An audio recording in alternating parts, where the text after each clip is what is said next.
Assalamualaikum warahmatullahi wabarakatuh. Perkenalkan, nama saya Handina Doktavianti dari Program Studi Akuntansi Keuangan Terapan, jurusan Akuntansi Politeknik Negeri Jakarta. Terima kasih saya ucapkan kepada Bapak Yusuf Ria, SEMAK, selaku dosen pembimbing 1, dan Bapak Ridwan Zulfi Aga, SEMAK, selaku dosen pembimbing 2 yang telah membimbing saya dalam penyusunan skripsi ini. Kepada yang terhormat Bapak Ibu dosen penguji, izinkanlah saya untuk mempresentasikan hasil skripsi saya yang berjudul Analisis Audit Utang Usaha oleh Kantor Akuntan Publik ABC pada PT XYZ berdasarkan International Standard on Auditing atau ISA.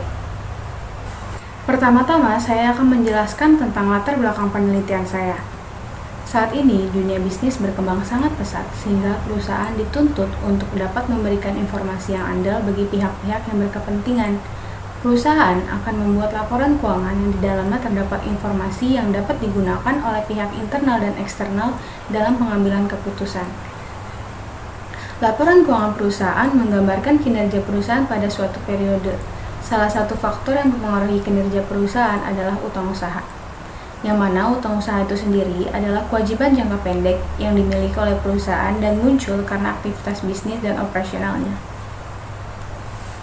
Pada umumnya, semakin besar transaksi utang usaha perusahaan, maka semakin besar juga risiko salah saji dan pencatatan yang dapat terjadi. Tentunya hal ini dapat berpengaruh terhadap pengambilan keputusan. Oleh karena itu, dibutuhkanlah auditor independen yang dalam tugasnya memberikan jasa audit and assurance kepada klien mengenai kewajaran penyajian laporan keuangan sebuah entitas. Auditor independen biasanya bekerja di kantor akuntan publik. Salah satu yang disebutkan dalam penelitian ini adalah KAP ABC. KAP ABC adalah melakukan jasa audit dan assurance-nya berdasarkan kepada standar internasional, yaitu International Standard on Auditing atau ISA. Berdasarkan latar belakang tersebut, maka rumusan masalahnya adalah apakah kantor akuntan publik ABC dalam praktik audit utang usaha pada PT XYZ telah sesuai menerapkan International Standard on Auditing.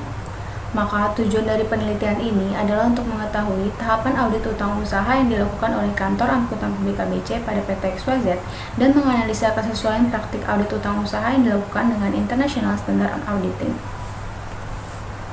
Kerangka pemikiran yang mendasari penelitian ini adalah apakah audit utang usaha KAP ABC telah menerapkan standar internasional, apakah ISA telah diterapkan pada proses menerima atau menolak penugasan, identifikasi dan menilai risiko, perencanaan strategi audit menyeluruh, dan ketika melakukan prosedur audit, apakah proses tersebut telah didokumentasikan dengan lengkap dan benar? Jika lengkap, bagaimana opini auditnya? Dan jika tidak lengkap, bagaimana opini auditnya? Hal-hal ini selanjutnya akan dibahas pada bagian pembahasan. ISA sendiri adalah standar audit yang diterapkan secara global dan diperkenalkan oleh International Federation of Accountants atau IFAC. Indonesia sendiri mulai mengadopsi ISA pada tanggal 1 Januari 2013.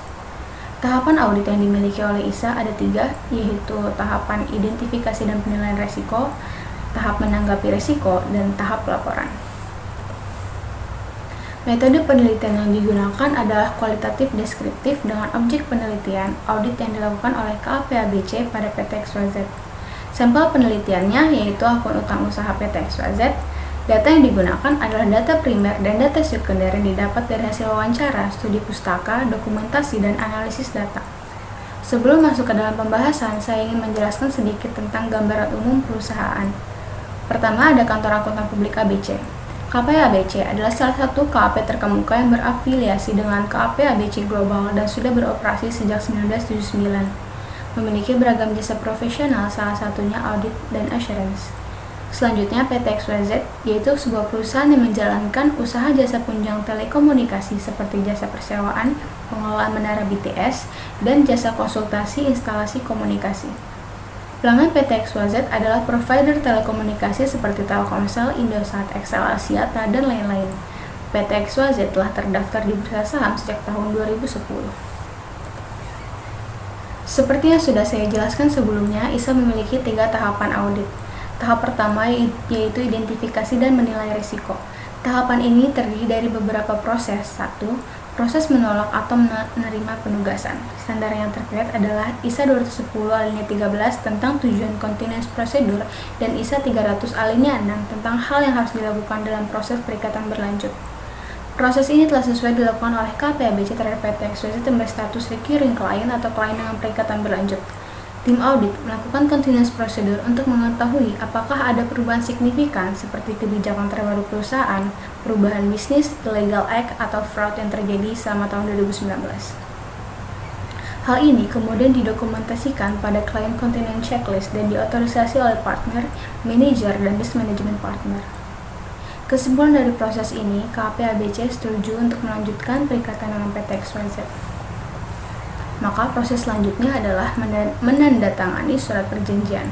Standar terkait ISA 210 10 yang mengharuskan auditor bersama manajemen untuk menandatangani surat perjanjian yang di dalamnya memuat kewajiban kedua belah pihak. Proses ini didokumentasikan ke dalam engagement letter seperti gambar berikut. Setelah itu, KPABC melakukan penunjukan tim auditor yang harus memenuhi standar ISA 200 alinea 14 tentang independensi dan kode etik auditor yang diatur dalam International Ethics Standard Board of Accountants atau ISB Code of Ethics, didukung juga oleh Peraturan Pemerintah Nomor 20 Tahun 2015 Pasal 1 Ayat 11 yang menjelaskan auditor hanya diizinkan untuk mengaudit suatu entitas selama 5 tahun berturut-turut. Dan Peraturan OJK Nomor 13 Tahun 2017 yang menyatakan auditor hanya boleh mengaudit suatu entitas selama 3 tahun berturut-turut. Hal ini hanya sesuai secara prosedural namun tidak sesuai secara substansial yang dilakukan oleh tim audit. Kesesuaian penerapan ISA ini dapat dilihat dari rotasi partner yang melakukan tanda tangan pada opini audit PT XYZ tahun 2019. Namun, jika ditinjau kembali, ada anggota perikatan yang telah mengaudit PT XYZ cukup lama. Seharusnya KPABC melakukan rotasi mandatori terhadap anggota tim tersebut, karena dikhawatirkan hal ini akan mempengaruhi independensi auditor. Proses ini didukung oleh dokumentasi form independensi seperti pada gambar berikut. Setelah terbentuk, tim audit kemudian melakukan diskusi. Hal ini telah sesuai dilakukan oleh tim audit yang pada praktiknya melakukan diskusi pada tahap perencanaan untuk membahas tentang pembagian kerja tim, strategi kunci, timetable, budgeting, dan meminta data klien yang dibutuhkan atau yang lainnya. Diskusi tim juga masih terus dilakukan selama field work yang membahas tentang sejauh mana progres tim, diskusi mengenai temuan, dan lain-lain. Proses selanjutnya adalah mengidentifikasi dan menilai risiko bisnis terkait dengan standar ISA 315 alinea 11 yang mengharuskan auditor untuk memiliki pemahaman tentang entitas. Hal ini telah sesuai dilakukan agar tim audit dapat menyusun perencanaan secara tepat yang mampu meminimalisir risiko kegagalan audit. Kemudian melakukan identifikasi dan nilai risiko kecurangan. Standar terkait ISA 200 alinea 15, auditor harus selalu skeptis di seluruh proses audit. ISA 240 alinea 13, auditor harus mengetahui kemungkinan adanya salah saji karena kecurangan, dan ISA 240 alinea 31 menyatakan bahwa manajemen adalah posisi yang memungkinkan untuk melakukan kecurangan dan manipulasi catatan akuntansi serta menyalahgunakan kekuasaan. Oleh karena itu, pada ISA 240 alinea 32 mengharuskan tim audit melakukan prosedur pengujian secara spesifik untuk mendeteksi adanya manajemen override. Hal ini sesuai dilakukan oleh tim audit yang berprinsip pada skeptical minded dengan melakukan prosedur yang mendeteksi kecurangan dilakukan oleh manajemen seperti test of journal, meninjau kontrol transaksi, dan meninjau estimasi akuntansi yang dapat menimbulkan bias informasi yang mengarah ke fraud. Proses selanjutnya memahami dan mengevaluasi pengendalian internal. Terkait dengan ISA 315 menyebutkan tentang 5 komponen pengendalian internal yang harus dipahami oleh auditor, dan ISA 315 alinea 13 mengharuskan auditor untuk melakukan evaluasi desain kontrol dan melihat apakah kontrol sudah diterapkan dengan baik. Hal ini sesuai karena tim audit selalu mengevaluasi pengendalian internal untuk meminimalisir resiko pengendalian yang terjadi. Bersumber dari laporan keuangan PT XYZ, pengendalian perusahaan telah dinilai cukup baik. Internalnya juga sudah diawasi oleh manajemen risiko dan satuan audit internal. Selanjutnya, proses memahami dan mengevaluasi audit internal. Hal ini terkait dengan standar ISA 315 alinea 23 menyatakan jika klien memiliki suatu fungsi audit internal, maka auditor eksternal harus mengevaluasi pekerjaan dari fungsi tersebut. Hal ini telah sesuai dilakukan oleh tim audit yang melakukan review terhadap audit internal perusahaan dan memiliki evaluasi untuk divisi audit internal PT XYZ karena berdasarkan kegiatannya pada tahun 2019, auditor internal hanya berfokus terhadap pengawasan lapangan, maka disarankan agar lebih melakukan pengawasan terhadap keuangan perusahaan. Proses selanjutnya mengidentifikasi area beresiko. Terkait dengan standar ISA 315 alinea 26 dan ISA 315 alinea 27, auditor harus melakukan identifikasi terhadap area penyajian yang rentan terhadap misstatement. Hal ini sesuai dilakukan oleh tim auditor untuk mengidentifikasi RMM yang terkait dengan akun utang usaha. Hasil penilaian auditor utang usaha termasuk RMM kategori normal. Selanjutnya menentukan tingkat materialitas yang terkait dengan standar ISA 320 alinea 10. Auditor harus mempertimbangkan level salah saji material untuk tingkat FSA dan level performance materiality untuk tingkat asersi saldo akun. Materialitas yang dimiliki oleh KPABC ada 3 bagian. Yang pertama, materiality, yaitu batas terbesar dari salah saji laporan keuangan yang mempengaruhi pengambilan keputusan. Nominalnya biasanya diperhitungkan dari benchmark berikut. Nilai materialitas ditentukan 2% dari revenue PT XYZ. Selanjutnya ada performance materiality, yaitu batas yang lebih rendah daripada materiality untuk tingkat transaksi dan berpengaruh juga terhadap pengambilan keputusan. Besaran nilainya yaitu 75% dari nilai materiality. Yang terakhir ada clearly trivial atau titik terendah yang dapat diterima appropriate level dari salah saji. Nilai salah saji di bawah City dikategorikan sebagai immaterial. Besaran nilai City yaitu 5% dari materiality. Tahapan yang kedua adalah tahap respon risiko atau risk responses yang juga memiliki beberapa proses. Proses pertama memahami siklus utang usaha perusahaan. ISA 315 alinea 18 menuntut auditor untuk memahami sistem informasi dan proses bisnis yang relevan atas penugasan auditnya. Hal ini telah sesuai dilakukan oleh auditor KPABC yang melakukan analisis terkait kegiatan perusahaan yang dapat memunculkan utang usaha. Auditor juga melakukan inquiry kepada pihak manajemen, menganalisis pencatatan yang dilakukan oleh PT XYZ seperti berikut terkait pencatatan pengakuan utang usaha dan terkait pencatatan terkait pembayaran utang usaha. Selanjutnya melakukan uji pengendalian atau test of control. Terkait dengan standar ISA 330 alinea 8, auditor wajib merancang dan melaksanakan uji pengendalian jika auditor bermaksud untuk mempercayai berfungsinya pengendalian efektif perusahaan. Tim auditor melakukan prosedur uji pengendalian terkait utang usaha PT XYZ dengan tahapan inquiry, uji bukti, observasi, dan reperforming yang didasari dengan bukti transaksi yang terkait. Hasil uji pengendalian PT XYZ masih terdapat kegagalan, maka untuk selanjutnya prosedur TOC dinyatakan not perform.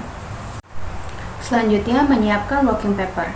Dengan standar terkait ISA 230, auditor harus mempersiapkan dokumentasi yang menyediakan pencatatan yang cukup dan sesuai sebagai dasar opini audit. Hal ini telah sesuai dilakukan oleh tim audit, salah satu contohnya adalah lead account berikut. Di dalamnya terdapat informasi seperti nama klien, periode audit, jenis akun yang diaudit, nilai materialitas, lalu disiapkan oleh siapa dan direview oleh siapa, lalu kelompok akun utang usaha beserta balance saldo untuk tahun 2018 dan 2019 serta analytical review. Selanjutnya melakukan uji substantif sesuai dengan standar ISA 330 alinea 18 dan ISA 300 alinea 10. Uji substantif dilakukan oleh auditor untuk mengumpulkan bukti yang menunjang opini auditor dan untuk mendeteksi jika ada salah saji yang material. Uji substantif memiliki subprosedur yang akan dijelaskan selanjutnya. Lalu ada Information Produced by Entity Test atau IPA Test terkait dengan standar ISA 500 alinea 9. Jika kita memutuskan untuk menggunakan data yang berasal dari entitas, maka kita harus memastikan bahwa data tersebut lengkap dan tepat. Untuk itu, auditor melakukan pengujian agree to listing untuk memastikan bahwa transaksi utang usaha pada trial balance telah sesuai dengan saldo listing vendor. Lalu ada proses aging schedule, yaitu untuk memastikan dan melakukan perhitungan kembali apakah umur utang usaha telah dikelompokkan dengan benar. Selanjutnya kita melakukan representative sampling sesuai dengan standar ISA 530 alinea 6 dan ISA 530 alinea 8. Hal ini telah sesuai dilakukan oleh auditor yang menggunakan metode non-statistical sampling yang dipermudah perhitungannya dengan adanya template USB sampling sebagai berikut, sehingga auditor dapat memperoleh sampel yang efektif dan efisien. Rumus untuk menentukan sample size adalah sample balance dikali risk factor dibagi performance materiality. Kemudian, sample size dikalikan dengan 1,25 karena sampel yang ingin diambil tidak memiliki variabel tertentu, sehingga pada hasil akhir didapat sampel sebanyak 2. Untuk selanjutnya, kita akan mengirimkan surat konfirmasi sesuai dengan standar ISA 330-19. Auditor wajib mempertimbangkan apakah prosedur konfirmasi eksternal harus dilakukan sebagai prosedur audit substantif, dan ISA 505 alinea 5 yang membahas tujuan auditor dalam melakukan prosedur konfirmasi eksternal ialah untuk memperoleh bukti audit yang relevan dan andal. Hal ini telah sesuai dilakukan karena tim audit mengirimkan surat konfirmasi kepada vendor PT XYZ yang berdasarkan hasil sampel itu 2.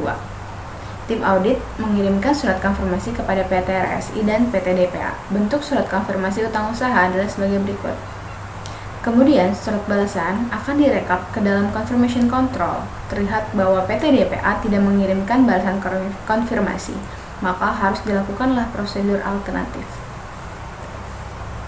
Prosedur alternatif sendiri terkait dengan standar audit ISA 505 alinea 12. Ketika auditor tidak memperoleh jawaban konfirmasi, maka auditor wajib melakukan prosedur audit alternatif. Maka tim auditor melakukan prosedur alternatif terhadap vendor PT XYZ yang tidak mengirimkan surat konfirmasi balasan. Dalam hal ini adalah PT DPA. Maka auditor melakukan pengecekan transaksi PT XYZ dengan PT DPA dan mendapatkan kesimpulan bahwa saldo utang usaha kepada PT DPA telah dilaporkan dengan benar. Selanjutnya, mencari transaksi yang belum tercatat. ISA 315 alinea 30, auditor harus meyakini bahwa adanya kemungkinan inaccurate dan incomplete dalam pencatatan. Tim audit telah melakukan prosedur SURL untuk mendeteksi apakah ada utang usaha yang belum tercatat sebagai kewajiban untuk tahun 2019. Hasilnya, auditor menemukan transaksi utang usaha yang terjadi pada tahun 2019, namun belum diakui. Ini akan menjadi catatan untuk didiskusikan dengan manajemen PT XYZ.